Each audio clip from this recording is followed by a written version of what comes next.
सन 1924। जगह व्लादिमीरोवाक। एक छोटा सा गांव जो कि उस वक्त ऑस्ट्रिया का हिस्सा था मगर आज सर्बिया में आता है। पुलिस को खबर मिली कि गांव के एक अमीर व्यक्ति की अचानक मौत हो गई है। ये वो वक्त था जब किसी बड़े उम्र के व्यक्ति के ऐसे मर जाने को इतनी तवज्जो नहीं दी जाती थी जब तक कि वो कोई खास आदमी ना हो। क्योंकि मरने वाला एक जाना माना आदमी था, पुलिस ने एक बार आम जांच पड़ताल करने का फैसला किया। इसी शुरुआती जांच में उन्हें एक चौंकाने वाली चीज़ पता चली। मृतक की मौत से जुड़ी हुई कुछ चीज़ें उन्हें 6 से 8 महीने पहले हुई लज़ार लुडोव्स्की की मौत की याद दिला रही थी। इसके अलावा एक और दिलचस्प बात ने पुलिस का ध्यान अपनी ओर खींचा। मरने वाले के भतीजे की बीवी कोई और नहीं बल्कि लुडोव्स्की की विधवा स्ताना मोमिरोव थी। जब पुलिस ने और गहराई से इस केस की तहकीकात शुरू की तब उन्हें पता चला एक ऐसे सीरियल किलर का जो कि पिछले कई बरसों से गांव और उसके आसपास हुई काफ़ी मौतों की जिम्मेदार थी। और सबसे कमाल की बात, इस कातिल की उम्र उसके पकड़े जाने के वक्त 90 साल थी।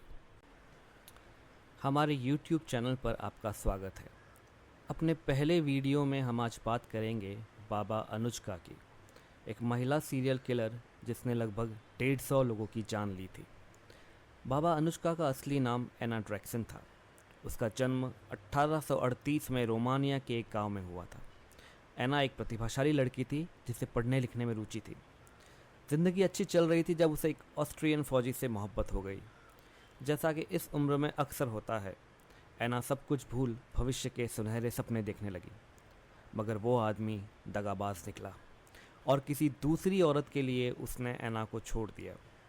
ऐसा माना जाता है कि इस धोखे ने एना के मन में इंसानी फितरत के लिए पहली बार नफ़रत पैदा की।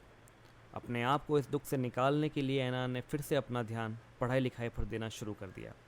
उसका खास इंटरेस्ट मेडिकल और केमिस्ट्री जैसे विषयों में था। बहरहाल वक्त बदला और एना की शादी एक अमीर किसान से हुई जिससे उसे 11 बच्चे हुए। एना ने अपने आप को पारिवारिक जिम्मेदारियों में व्यस्त कर लिया, मगर उसकी ज़िंदगी का यह हिस्सा बहुत लंबा नहीं चला। शादी के सिर्फ 20 साल बाद उसके पति की मौत हो गई। इसके कुछ समय बाद एना ने अपने आप को पूरी तरह से केमिस्ट्री में डुबो लिया। यहीं से उसकी ज़िंदगी का वो पार्ट शुरू हुआ जिसने उसे एक अपराधी बना दिया। 20वीं शताब्दी आते आते एना ने एक वैद्य के रूप में अपना रुतबा कायम कर लिया था। उसके पास बड़ी संख्या में मरीज़ आते थे जिन्हें वो अपनी दवाइयाँ देती थी। इनमें ऐसे युवा सैनिक भी होते थे जो कि युद्ध लड़ने से बचना चाहते थे। उन्हें एना एक ऐसी दवाई देती थी जिससे वो कुछ वक्त के लिए बीमार पड़ जाते और जंग के मैदान में जाने से बच निकलते। इन्हीं दिनों उसके दिमाग में एक खतरनाक स्कीम ने जन्म लिया। दरअसल एना के पास ऐसी बहुत सी महिलाएं आती थी जो कि घरेलू कलह से तंग थी और अपने पतियों से छुटकारा पाना चाहती थी। उनके लिए एना ने एक नई दवाई तैयार की जिसे वो मैजिक वाटर यानी जादुई पानी कहती थी। महिलाओं को ये पानी किसी भी तरह से अपने पतियों को पिलाना था। इस दवा को पीने के 8 से 10 दिन में उनकी मौत हो जाती थी। आखिर इस पानी में ऐसा क्या था? एना ने इसके लिए आर्सेनिक का इस्तेमाल किया। आर्सेनिक दरअसल एक जहरीला केमिकल है। ये टेस्टलेस, ओडरलेस और कलरलेस है, यानी कि इसे देखकर, टेस्ट कर या सूंघ कर इसकी पहचान नहीं की जा सकती। उसके साथ में एना कुछ जहरीले पौधों का भी इस्तेमाल किया करती थी। व्यक्ति के वजन के अनुसार दवाई बनाई जाती थी ताकि जहर का एकदम सही असर हो। धीरे धीरे एना के पास ऐसी पत्नियां आने लगी जो कि दौलत के लालच में अपने पतियों को रास्ते से हटाना चाहती थी।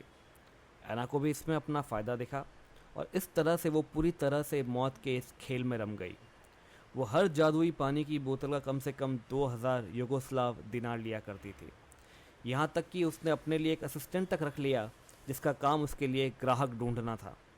यह असिस्टेंट उसकी मदद दवा बनाने में भी करने लगी। एना का धंधा जोरों शोरों से कई साल तक चला, मगर एक के बाद एक घटी कुछ घटनाओं ने एना को एक्सपोज कर दिया।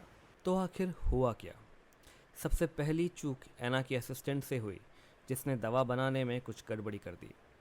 इसकी वजह से एक आदमी अपनी मौत से पहले अपनी बिगड़ती हुई तबीयत दिखाने डॉक्टर के पास पहुंच गया। उस मरीज़ के पोस्टमार्टम रिपोर्ट में जहर से मौत होने की संभावना जाहिर हुई। लगभग इसी दौरान पुलिस ने लाज़ार लुडोस्की की विधवा स्ताना मोमिरोव से कड़ाई से पूछताछ शुरू की। स्ताना ज़्यादा दिन तक चुप नहीं रह पाई और उसने पुलिस के सामने सारी कहानी बयान कर दी। इसके कुछ समय बाद हुई एक और अमीर व्यक्ति की मृत्यु के बाद पुलिस ने अपना सारा ध्यान ऐना पर केंद्रित कर दिया। लगभग 1.5-2 साल की तहकीकात के बाद पुलिस ने आखिरकार मई 1928 को ऐना को गिरफ्तार कर लिया। गिरफ्तारी के वक्त ऐना की उम्र 90 साल थी और उसके 11 बच्चों में से सिर्फ एक बेटा अब जिंदा बचा था। ऐना के साथ साथ उसकी असिस्टेंट और कुछ और लोगों को भी गिरफ्तार किया गया जिन्होंने ऐना की मदद से अपने पतियों या रिश्तेदारों की जान ली थी।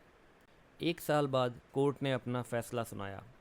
ऐना को 15 साल कारावास की सज़ा दी गई, मगर 8 साल बाद ही उसे रिहा कर दिया गया। कोर्ट में गवाहों के बयान और एक डॉक्टर की इस बात की पुष्टि कि मरने वाले के शरीर में आर्सेनिक मिला है, ऐना ने खुद को हमेशा बेगुनाह बताया। ये भी साफ नहीं है कि उसके जहर से कितने लोगों की मौत हुई। ऑफिशियली 50 से 150 का आंकड़ा दिया जाता है, मगर सही नंबर का किसी को भी नहीं पता। उसके जहर की वजह से असमय मौत की गोद में जाने वाले निर्दोष लोगों को पूरा इंसाफ कभी नहीं मिल पाया। लगभग 150 लोगों की जान लेने वाले इस महिला ने अपनी ज़िंदगी के 100 साल पूरे किए और 1938 में अपने घर में ही चल बसी।